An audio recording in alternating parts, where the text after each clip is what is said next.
This video will show you how to switch the Ezra Karl Poynter Signature Freecoaster Hub from Freecoaster to cassette drive.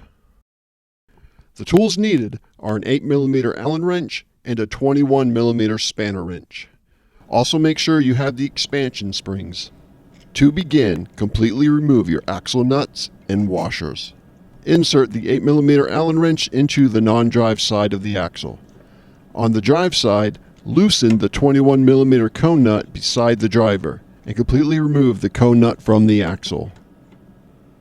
Slowly wiggle and pull the driver off of the axle. The clutch disc and spring might still be in the hub.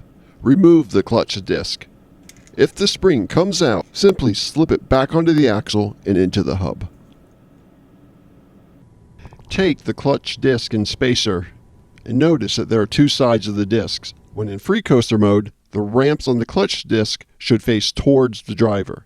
In cassette mode, the ramps on the clutch disc should face towards the inside of the hub. Pop out the clutch disc spacer. Flip the clutch disc to the cassette mode. Then insert the clutch disc spacer back into the clutch disc with the flange end facing the driver, and insert back into the hub, making sure the spring and all components are in the correct position. Now let's take the driver and switch out the springs. It is best to do this one pawl at a time so that there is no confusion. To remove the spring, slip your fingernail under the pawl and slowly pull the pawl out of the driver. Then slowly pull the retention spring out of the driver.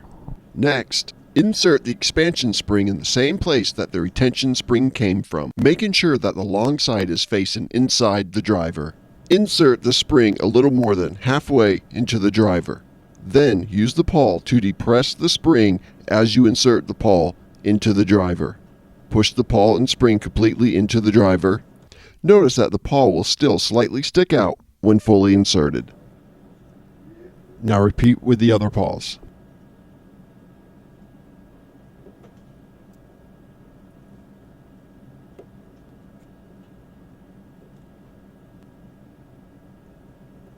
After you repeated all the steps, make sure all the pawls are facing the same way.